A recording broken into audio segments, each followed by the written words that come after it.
Shalom jemaat Tuhan yang terkasih, puji Tuhan, kembali kita berjumpa pada ibadah online GB Rayon 18.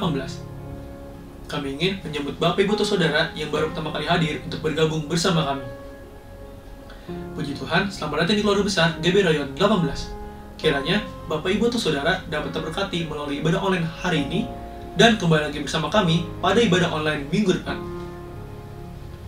Kami juga ingin menginfokan untuk ibadah tutup tahun yang akan dilaksanakan secara online pada 31 Desember pukul 7 malam dan ibadah buka tahun yang akan dilaksanakan secara online bersama Bapak Gembala Pembina Pendeta Dr. Insinyur Niko Nyoto Raharjo pada 2 Januari 2022 pukul 5 pagi.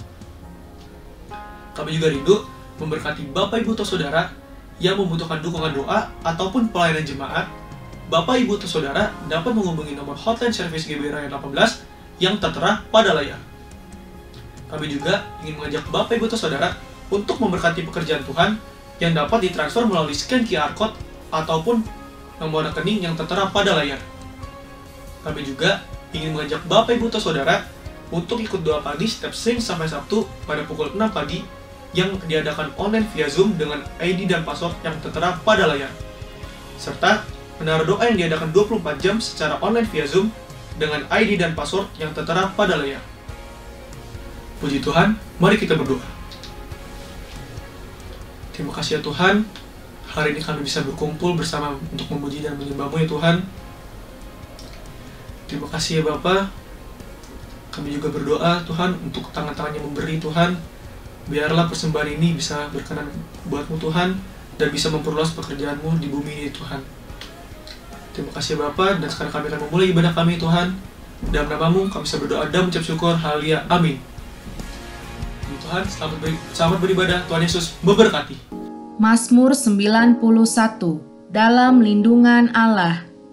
Orang yang duduk dalam lindungan yang maha tinggi dan bermalam dalam naungan yang maha kuasa akan berkata kepada Tuhan, tempat perlindunganku dan kubu pertahananku, Allahku yang kupercayai. Sungguh, Dialah yang akan melepaskan engkau dari jerat penangkap burung, dari penyakit sampar yang busuk. Dengan kepaknya ia akan menudungi engkau, di bawah sayapnya engkau akan berlindung, kesetiaannya ialah perisai dan pagar tembok.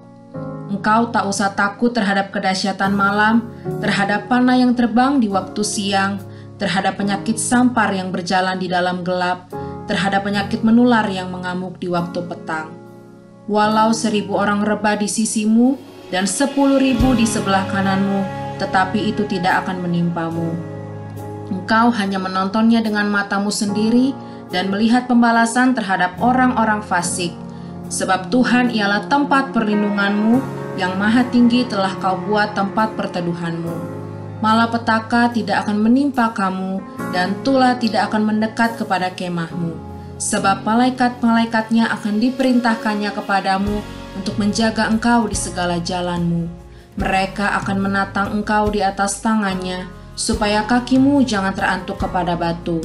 Singa dan ular tedung akan kau langkahi, engkau akan menginjak anak singa dan ular naga. Sungguh hatinya melekat kepadaku, maka aku akan meluputkannya. Aku akan membentenginya sebab ia mengenal namaku. Bila ia berseru kepadaku, aku akan menjawab. Aku akan menyertai dia dalam kesesakan. Aku akan meluputkannya dan memuliakannya. Dengan panjang umur akan kukenyangkan dia dan akan kuperlihatkan kepadanya keselamatan daripadaku. Apa yang dimaksud dengan Pentakosta ketiga? 1. Pentakosta ketiga adalah pencurahan Roh Kudus yang dahsyat di zaman ini melebihi yang terjadi di Azusa Street. 2. Pentakosta ketiga akan mengakibatkan penuaian jiwa yang terbesar dan yang terakhir sebelum Tuhan Yesus datang kembali. 3. Pentakosta ketiga akan membangkitkan generasi Yeremia, yaitu anak-anak muda yang dipenuhi Roh Kudus, cinta mati-matian kepada Tuhan Yesus, tidak kompromi terhadap dosa, dan akan bergerak untuk memenangkan jiwa. 4. Pentakosta ketiga lahir di Indonesia dan bergerak ke bangsa-bangsa. Gerakan ini dari timur ke barat dan akan kembali ke Yerusalem. 5. Pentakosta ketiga akan memberikan kuasa untuk menyelesaikan amanat agung dan setelah itu Tuhan Yesus datang kembali. Puji nama Tuhan. Shalom Bapak Ibu Saudara yang dikasihi oleh Tuhan. Mari di pagi hari yang indah ini, mari kita memuji nama Tuhan. Berbahagialah mereka yang bernafas memuji namanya. Haleluya.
bukti cintanya kepada kita.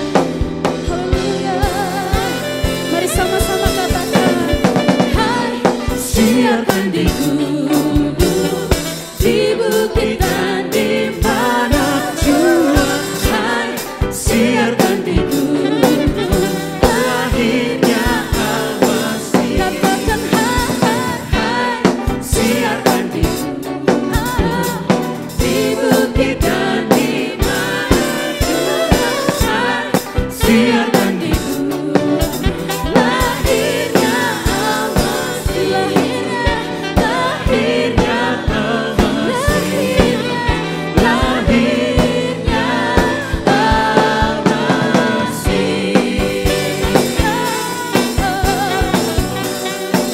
we give you the glory and praise. Hallelujah.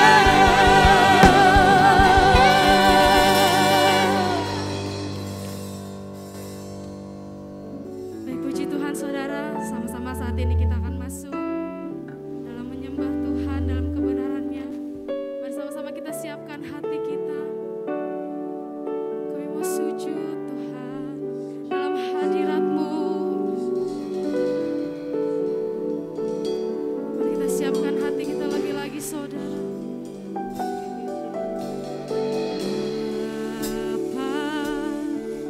Kau setia,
Shalom semuanya, shalom Bapak Ibu yang dikasihi di dalam Kristus Yesus. Hari ini saya akan membahas dengan Anda satu topik tentang bersyukurlah, thanksgiving. Nah saudara, Alkitab berkata, kita akan buka sama-sama di dalam 1 Tesalonika pasal 5 ayat 16 sampai 18. Ayat 16 berkata, bersukacitalah senantiasa, tetaplah berdoa, mengucap syukurlah dalam segala hal, sebab itulah yang dikehendaki Allah di dalam Kristus Yesus bagi kamu. Saudara, kata syukur itu berasal dari kata Latin yaitu gratus. Gratus yang berarti menyenangkan atau aku setuju. Saudara, kata menyenangkan ataupun aku setuju dengan kata lain pleasing ataupun agreeable. Dengan kata lain saudara begini, ketika saudara dikondisikan dalam suatu keadaan, ketika saudara berada dalam satu situasi dan kondisi, saudara berkata begini, I agree, saya setuju berada dalam kondisi seperti itu. Setuju berarti Anda bersyukur. Nah saudara, setiap kita wajib hidup dan satu kehidupan yang penuh dengan ucapan syukur. Seperti dikatakan tadi oleh firman Tuhan, bersukacitalah senantiasa, tetap berdoa, bersyukurlah dalam segala hal, sebab itulah yang dikehendaki Allah dalam Kristus Yesus bagi kamu. Saudara, menjadi kehendak Tuhan buat setiap anak-anak Tuhan, dimanapun Anda berada, Anda sedang mendengar pesan ini, hari ini Tuhan sedang berkata kepada kita, come, let us give thanks to God. Mari kita bersyukur kepada Tuhan. Saudara, ketika kita mengungkapkan rasa syukur kita ini, saudara, apa yang terjadi, saudara, di dalam otak kita ini akan melepaskan dua hal, yaitu pertama dopamin dan kedua serotonin, atau dikenal sebagai neurotransmitter. Apa yang terjadi, saudara? Dampaknya apa? Ia akan mempengaruhi kesehatan mental, emosi, dan fisik manusia. Saudara, ketika kita bersyukur, saudara, kita bisa berkata, aku bersyukur sekali, I'm full of thanksgiving.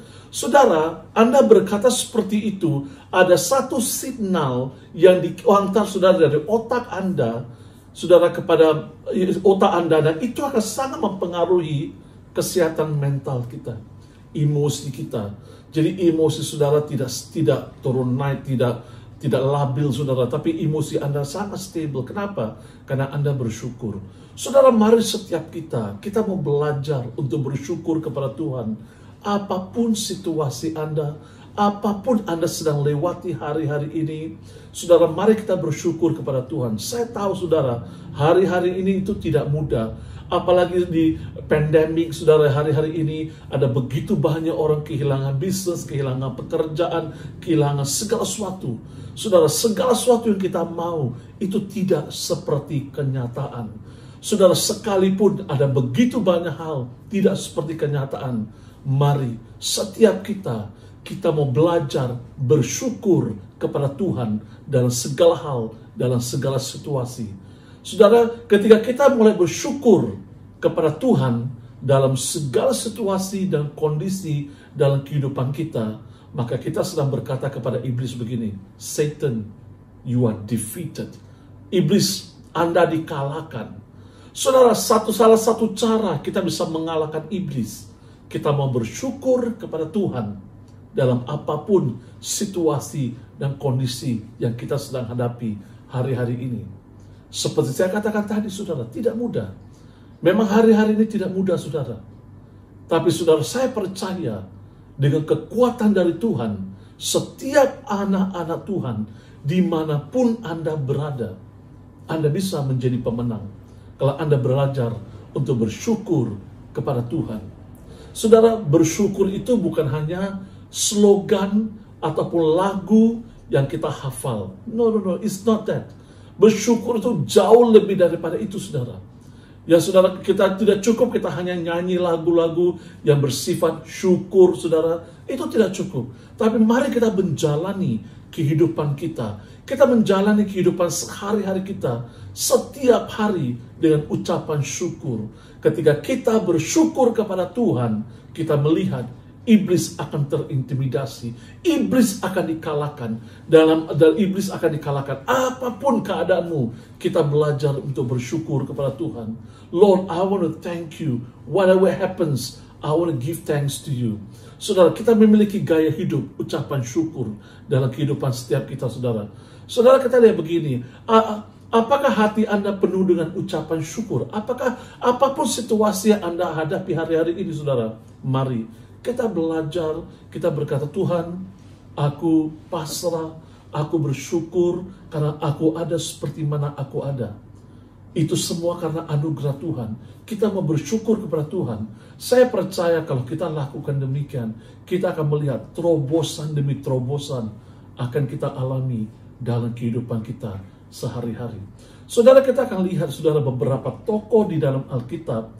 Mereka itu, hidup mereka itu powerful sekali, saudara. Sangat-sangat powerful sekali hidup mereka. Kenapa saya berkata demikian, saudara? Anda telah membacanya, mungkin dalam Alkitab Anda tahu, saudara, mereka mengalahkan situasi. Kenapa? Kuncinya cuma satu, mereka bersyukur. Kita lihat sama-sama. Tokoh pertama yang kita akan pelajari hari ini, itu Daniel. Alkitab berkata begini, saudara, Daniel itu bersyukur. Ya, Daniel bersyukur meskipun ada risiko dalam kehidupannya.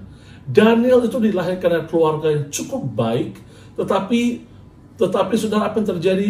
Menjadi budak saat remaja. Dia lahir di keluarga yang sangat baik, tapi akhirnya harus menjadi budak, saudara, ya, harus menjadi seorang hamba, dan juga Daniel ini masuk dalam pembuangan. Dia dilatih dalam budaya Babilonia, saudara, ya. Dia dilatih dalam budaya Babilonia. Dia dilatih, saudara. Kemudian kita lihat apa yang terjadi dengan Daniel. Daniel, saudara, seorang yang berdiri teguh dalam iman percayanya. Dia tidak mudah goyah. Siapapun, saudara, tidak bisa menggoyahkan kepercayaannya dia. Daniel seorang yang sangat teguh, latar belakangnya kurang bagus, tapi dia tetap percaya kepada Tuhan. Situasi kondisi sekitarnya, saudara, tidak seperti kenyataan, tapi dia tetap bersyukur kepada Tuhan. Saudara, Daniel seorang yang sangat ajaib sekali. Mari kita sama-sama mau menjadi seperti Daniel.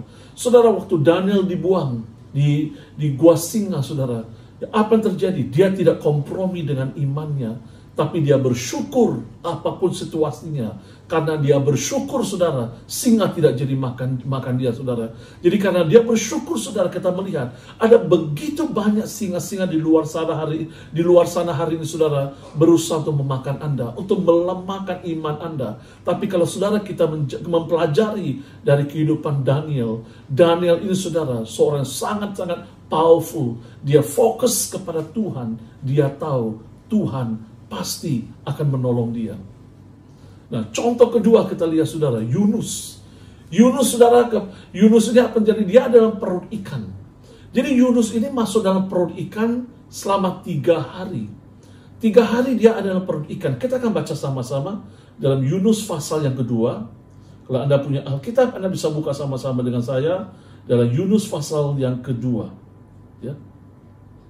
Yunus pasal yang kedua. Ayat yang ke-9 dan 10. Yunus pasal 2, ayat 9 berkata seperti ini. Tetapi aku dengan ucapan syukur akan ku persembahkan korban kepadamu. Apa yang ku nazarkan akan ku bayar. Keselamatan dari Tuhan. Lalu berfirmanlah Tuhan kepada ikan itu, dan ikan itu pun memuntahkan Yunus ke darat. Nah, saudara, kita lihat salah satu kunci yang dimiliki oleh salah seorang tokoh dalam Alkitab. Dia ada dalam perut ikan selama 3 hari. Tapi saudara, selama 3 hari dia tidak mengeluh, dia tidak menggerutu, dia tidak mengomel, saudara, tidak. Tapi apa yang dia lakukan? Dia berkata begini, ayat 9 tadi katakan, dia bersyukur kepada Tuhan. Jadi Yunus ini bersyukur kepada Tuhan. Saudara, ayat 10 dikatakan ikan paus itu memuntahkan dia ke darat. Saudara, dampak daripada ayat 10 itu sebetulnya ayat 9. Itu sebetulnya ayat 9. Jadi kita lihat di sini saudara, ayat 9 itu adalah dampak daripada ayat 10. Jadi kita lihat begini, apa yang dia lakukan, dia bersyukur kepada Tuhan. Saudara, seperti saya katakan tadi, saya tidak tahu situasi Anda seperti apa. Saya tidak tahu, mungkin hari ini Anda juga ada dalam perut ikan. Ada begitu banyak tekanan-tekanan Anda sedang hadapi hari-hari ini. Ada begitu banyak masalah, permasalahan Anda sedang hadapi dalam kehidupanmu hari-hari ini. Mungkin ada begitu banyak tekanan-tekanan yang datang dalam kehidupanmu. Mungkin ada badai silih berganti, tidak ada istirahat yang saudara sedang datang dalam kehidupanmu. Saudara, mari kita belajar dari Yunus. Kita mau bersyukur kepada Tuhan. Kita mau berkata, Lord, I surrender to you. I surrender to you, Lord. Aku berserah kepada Tuhan. Aku bersyukur kepada Tuhan. Sekalipun aku dalam perut ikan. Sekalipun fakta tidak seperti kenyataan. Tapi aku tetap mau bersyukur kepada Tuhan. Aku tetap mau bersyukur kepada Tuhan. Ini ajaib sekali, saudara. Nah, kita lihat contoh yang ketiga, yaitu Hana. Anda bisa pelajari dalam 1 Samuel pasal yang kedua. Kalau Anda punya Alkitab, mari kita buka sama-sama. 1 Samuel pasal yang kedua. 1 Samuel pasal yang kedua, ayat 1 dan 2. Puji-pujian Hana. Lalu berdoalah Hana, katanya, hatiku bersukaria karena Tuhan. Tanduk kekuatanku ditinggikan oleh Tuhan. Mulutku mencemoohkan musuhku, sebab aku bersukacita karena pertolonganmu. Tidak ada yang kudus seperti Tuhan, sebab tidak ada yang lain kecuali Engkau, dan tidak ada gunung batu seperti Allah kita. Wow, ajaib sekali. Saudara, saya masih ingat setiap tahun saya ke Israel, dan salah satu tempat favorite saya itu adalah Shiloh. Saya suka ke Shiloh, saudara. Karena di Shiloh itu banyak kejadian-kejadian ajaib pernah terjadi. Salah satu itu Hana. Hana selalu datang ke bait Tuhan, menangis meminta bayi di Shiloh, saudara. Nah, saudara, di Shiloh ini, saudara, dia selalu datang, dia tidak give up. Berapa lamakah Hana menunggu untuk lahir seorang anak? Saudara, Hana setiap hari datang. Dia datang setiap hari ke bait Tuhan. Dia berdoa, dia nangis, dia minta bayi. Saudara, menurut ahli teologi, mereka berkata begini, Hana harus menunggu 19 tahun untuk mendapatkan seorang anak. Saudara, 19 tahun bukanlah suatu waktu yang singkat, saudara. Tapi satu waktu yang cukup panjang. 19 tahun, saudara. Setiap hari dia datang ke bait Tuhan. Dia berdoa, dia menangis, dia meratapi di sana. Dia berdoa, dia minta dari Tuhan. Akhirnya, Tuhan mendengar doanya sesudah 19 tahun. Dan Tuhan memberikan seorang anak, yaitu Samuel. Seorang nabi yang dipakai Tuhan dengan luar biasa. Seorang nabi yang mengurapi begitu banyak raja-raja. Nah, saudara, saya percaya setiap kita, ketika kita di dalam tekanan, kita di dalam masalah, kita lagi minta Tuhan, Tuhan, aku mau breakthrough, terobosan dalam kehidupanmu. Saudara, belum alami, please don't give up. Jangan putus asa. Mari kita bersyukur kepada Tuhan. Kita mau katakan, Tuhan, aku bersyukur, Tuhan. Sekalipun ada begitu banyak hal, begitu banyak tantangan, begitu banyak badai, begitu banyak rintangan yang aku sedang hadapi hari-hari ini, aku tetap berpegang teguh. Aku percaya Tuhan punya cara untuk menolongku. Tuhan punya cara untuk membawa terobosan dalam kehidupanku. Seperti mana Hana mengalami terobosan. Dia menunggu 19 tahun. 19 tahun kemudian, saudara, dia mendapat seorang anak. Itu ajaib sekali. Saudara, karena begini, saudara, Hana Hana itu sudah begini. Sesudah dia punya anak, Hana memilih untuk menyembah Tuhan dengan pemberiannya. Apa yang dia nazar, dia berikan kepada Tuhan. Dia serahkan anak itu di bait suci, bait itu saudara, ya, di mana Samuel membesar di bait saudara. Setiap kita tahu ceritanya. Nah, selanjutnya kita lihat begini saudara. Tokoh keempat yang saya akan bahas dengan Anda hari ini, yaitu Paulus. Saudara, Paulus bersyukur di tengah-tengah badai. Kisah Para Rasul 27 itu menceritakan waktu Paulus ada di penjara, saudara, ya, di Roma.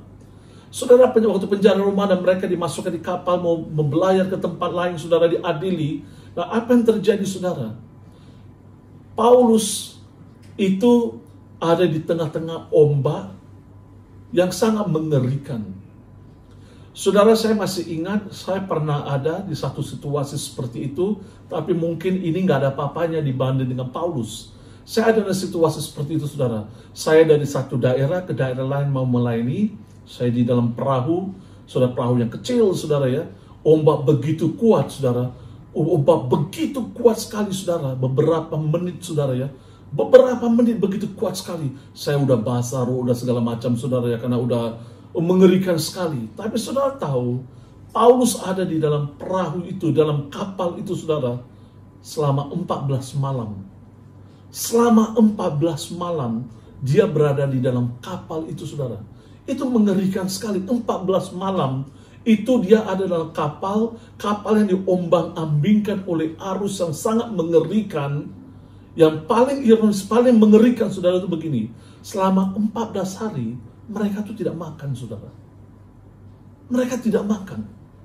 Selama 14 hari, Paulus di dalam kapal, diombang-ambingkan dengan ombak yang begitu kuat. Mereka tidak makan. Kita akan baca sama-sama. Kalau Anda punya Alkitab, Anda bisa buka sama-sama di dalam Kisah Para Rasul. Kisah Para Rasul pasal yang ke-27. Kisah Para Rasul 27 ayat 27 berkata seperti ini. Ya. Kisah Para Rasul 27 ayat 27 berkata, malam yang ke-14 sudah tiba dan kami masih tetap terombang-ambing di Laut Adria. Tetapi kira-kira tengah malam anak-anak kapal merasa bahwa mereka telah dekat daratan. Nah, saudara, mereka merasa mereka sudah dekat dengan daratan. Sesudah 14 hari, mereka diombang-ambingkan dengan arus gelombang yang begitu kuat, begitu dahsyat sekali. Saudara, ayat 33 berkata, ketika hari menjelang siang, Paulus mengajak semua orang untuk makan. Katanya, sudah 14 hari lamanya, kamu menanti-nanti saja, menahan lapar dan tidak makan apa-apa. Karena itu aku menasihatkan kamu supaya kamu makan dahulu. Hal itu perlu untuk keselamatanmu. Tidak seorang pun di antara kamu akan kehilangan sehelai pun dari rambut kepalanya. Wow, ajaib sekali, saudara. Jadi kita lihat di sini, saudara, mereka di dalam perahu selama 14 hari. Itu mengerikan sekali. Kapal. Mereka dalam kapal itu selama 14 hari. Itu mengerikan sekali, saudara. Saudara, saya percaya sekalipun Anda, mungkin kapal kehidupan Anda mulai goyah, saudara, ya. Ada begitu banyak badai yang datang. Ada begitu banyak badai datang menerpa kehidupanmu. Saudara, jangan goyah. Jangan sekali-kali, saudara, Anda tinggalkan Tuhan. Tapi saya percaya ketika Anda belajar untuk mengucap syukur dalam segala hal, Anda akan melihat mujizat dalam kehidupanmu. Saya jamin, saya percaya, saya jamin, saudara, ketika Anda percaya, Anda berdiri teguh dalam imanmu, Anda akan mengalami breakthrough. Anda mengalami terobosan-terobosan yang tidak pernah Anda pikirkan sebelum ini. Nah, selanjutnya kita lihat, saudara, Yesus mengucap syukur dan memberi makan kepada 5.000 orang. Dan bahkan makanan itu sudah lebih dari cukup. Apa yang Yesus lakukan? Alkitab berkata gini, Yesus mengucap syukur. God gave thanks. Jadi Tuhan itu mengucap syukur. Tuhan mengucap syukur, sesudah dia mengucap syukur, dia berikan. Saudara, secara akal pikir manusiawi, 5.000 orang mau beri roti, beberapa ikan, beberapa, saudara, itu tidak masuk akal. Tapi itulah matematika Tuhan Yesus. Kalau kita sungguh-sungguh percaya, kita mengucap syukur dalam segala hal kepada Tuhan, you will experience a breakthrough. Saudara akan mengalami terobosan dalam kehidupanmu. Selanjutnya kita lihat begini, saudara. Yesus mengucap syukur sebelum ia disalibkan. Saudara, gaya hidup yang dijalankan oleh Yesus itu penuh dengan ucapan syukur. Setiap hari Yesus bersyukur. Saudara, waktu Yesus kumpul sebelum dia dikhianati oleh salah satu muridnya, apa yang Yesus lakukan? Dia duduk bersama-sama dengan muridnya. Dia memecah-mecahkan roti dan memberikan kepada mereka. Dia makan bersama-sama dengan muridnya dengan ucapan syukur. God gave thanks before he was crucified on the cross. Sebelum Yesus disalibkan, dia memberi makan kepada murid-muridnya. Dia mengucap syukur dengan mereka. Dia bersyukur dalam segala situasi. Saudara, kita lihat satu contoh lagi di dalam Alkitab, Raja Yosafat. Apa yang Raja Yosafat lakukan ketika Bani Ammon dan Moab datang menyerang Raja Yosafat? Raja Yosafat bingung. Dia nggak tahu buat apa. Tapi satu hal dia lakukan. Dia kumpulkan orang Yahuda. Dia menaikkan doa, pujian, penyembahan, dan ucapan syukur. Karena dia naikkan ucapan syukur, dia menang, saudara. Dia mengalami kemenangan yang ajaib dan luar biasa. Saudara, setiap kita, anak-anak Tuhan, siapapun Anda, dimanapun Anda berada hari ini, please, dengar pesan ini. Mari miliki gaya hidup penuh dengan ucapan syukur. Karena ucapan syukur itu ajaib dalam kehidupan kita. Jangan kita menjadi seperti di dalam Lukas 17 ayat 11-19, saudara. Yesus menyembuhkan 10 orang kusta, hanya seorang yang kembali untuk bersyukur kepada Tuhan. Only one came back. Aduh, mengerikan sekali, saudara. Padahal Yesus menyembuhkan 10 orang, cuma satu yang mengucap syukur. Saudara, mari kita tidak mau menjadi seperti orang-orang kusta ini. Sesudah sembuh, saudara, mereka lupakan Tuhan. Sesudah mereka mengalami kesembuhan, mereka ditahirkan, mereka forgot about God, ya saudara ya. Tapi setiap kita mari, apapun saudara berkat yang Anda terima dari Tuhan, kita mau bersyukur kepada Tuhan. Karena dalam ucapan syukur, itu ada kuasa. There is power in thanksgiving. There is power in thanksgiving. Habakuk berkata gini, sekalipun pohon aras tidak menghasilkan buah, pohon zaitun mengecewakan, tetapi aku tetap bersyukur kepada Tuhan. Wah, this is amazing sekali, saudara. Sekalipun saudara, mungkin saudara berdoa untuk bayi hari ini, mungkin Anda sedang berdoa buat bisnismu untuk suatu terobosan, Anda belum lihat. Saudara, belajar dari Habakuk. Sekalipun pohon aras tidak menghasilkan buah, pohon zaitun mengecewakan, aku tetap bersyukur kepada Tuhan. Wow, itu ajaib sekali, saudara. Mari kita belajar sama-sama. Mari kita memiliki gaya hidup penuh dengan ucapan syukur. Gaya hidup yang selalu mau bersyukur dalam segala keadaan. Apapun, mau suka, mau duka, mau keadaan, anything, kita mau bersyukur kepada Tuhan. Ya, kita mau bersyukur. Saudara, apakah dampak yang kita akan miliki kalau kita mengucap syukur? Kalau kita bersyukur kepada Tuhan, saudara, ada beberapa dampak yang terjadi. Pertama, kalau kita bersyukur kepada Tuhan, Tuhan disenangkan.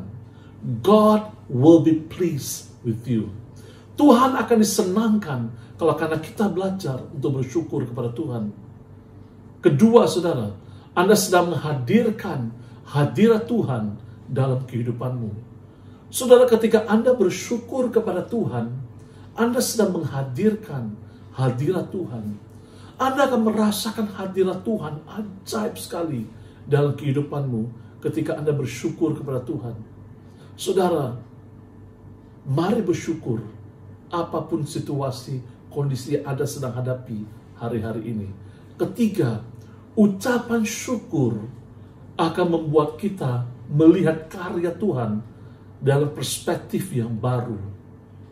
Jadi ucapan syukur itu akan membuat kita melihat karya Tuhan dalam perspektif yang baru. Yang kita akan melihat perspektif yang baru. Saudara, kalau Anda masih ingat cerita di dalam Kejadian pasal 20, di mana Abraham harus membawa anaknya Ishak untuk dikorbankan di Mount Moriah. Apa yang terjadi, saudara? Dia mentaati Tuhan. Dia ikut, dia tidak mengerti, dia ikut saja, saudara. Waktu dia mengikuti Tuhan, dia bawa ke sana. Dia hampir mau korbankan, malaikat stop dia. Hari itu dia mengenal Tuhan sebagai Tuhan Jehovah Jireh. Dia mengenal Tuhan dalam perspektif yang berbeda. He knows God. He learned God in a new perspective. Bagaimana dengan Anda hari ini? Bagaimana dengan Anda hari ini, saudara? Nah, selanjutnya, saudara, kalau kita mulai bersyukur kepada Tuhan, saudara lihat ada damai sejahtera, sukacita Tuhan itu melimpah dalam kehidupanmu. Orang yang selalu bersyukur, saudara, itu akan melihat hatinya penuh dengan damai. Apa dia tidak ada masalah? Masalah yang banyak sekali, saudara. Tetapi begini, saudara, sekalipun masalah bisa datang, tapi kalau Anda bersyukur kepada Tuhan, Anda punya damai sejahtera, sukacita. Tuhan menjadi bagian dari kehidupanmu. Nah, kalau saudara mulai bersyukur kepada Tuhan, apa yang terjadi? Dampak selanjutnya, ucapan syukur membuat kita dekat dengan Tuhan. Saudara, kalau Anda bersyukur kepada Tuhan, saudara, kita lihat hari demi hari kita ini semakin dekat dengan Tuhan. Hari demi hari ini kita ini semakin hari akan membangun hubungan intim dengan Tuhan. Kita merasa kita tuh sangat close to God. Kalau kita belajar untuk bersyukur dalam segala situasi. Dan ucapan syukur akan membuat kita bersukacita. Jadi ucapan syukur itu akan selalu membuat kita bersukacita. Kita akan bersukacita. We will rejoice in every situation. Apapun keadaannya, kita tetap bersukacita. Karena kenapa? Karena kita mau bersyukur kepada Tuhan. Ya kan? Saudara, Paulus berkata gini, sukacita Tuhan itu kekuatanku. The joy of the Lord is my strength. Saudara, kalau sukacita Tuhan menjadi kekuatan kita, kita harus memiliki gaya hidup penuh dengan ucapan syukur. Kita mau bersyukur dalam keadaan baik maupun tidak baik, suka maupun duka, kita tetap bersyukur kepada Tuhan. Saya percaya Anda akan mengalami terobosan dalam kehidupanmu. Nah, selanjutnya kita lihat begini, saudara. Ucapan syukur akan menggagalkan setiap rencana iblis dalam kehidupanmu. Ketika saudara belajar untuk mengucap syukur dalam segala keadaan, mungkin iblis telah merencanakan rencana jahat terhadap saudara. Nah, ucapan syukur saudara itu akan menggagalkan rencana iblis. Oleh itu, saudara, saya mau mendorong setiap Anda, dimanapun Anda berada saat ini, kalau Anda sedang mendengar pesan ini, mari saudara, miliki hati penuh dengan ucapan syukur. Bersyukur kepada Tuhan. Give thanks to God, for He is good, and His mercy endures forever. Mari kita bersyukur dalam segala situasi. Nah, saya percaya Anda akan mengalami terobosan. Terobosan-terobosan Anda tidak pernah terpikirkan. Saudara, waktu kita memasuki tahun 2022 ini, saudara, begitu banyak orang berkata ekonomi akan tidak bagus, ini tidak bagus, itu tidak bagus, segala sesuatu tidak bagus. Mungkin buat orang dunia segala sesuatu tidak bagus, tapi buat anak-anak Tuhan, kalau kita mengenal kebenaran itu, kita tahu ucapan syukur akan melakukan banyak hal. Ketika kita mengucap syukur, saudara, terobosan terjadi. Kita mengucap syukur, breakthrough kita akan alami. Mungkin ada business deal yang selama ini kita sedang kerjakan, kita tidak dapat kerjakan, sudah tidak dapat lakukan, tidak mengalami terobosan. Ketika kita mulai bersyukur kepada Tuhan buat business deal itu, saya percaya, saya yakin dan percaya, saudara, Anda akan mengalami terobosan. Tuhan Yesus memberkati Anda. Sehat aja.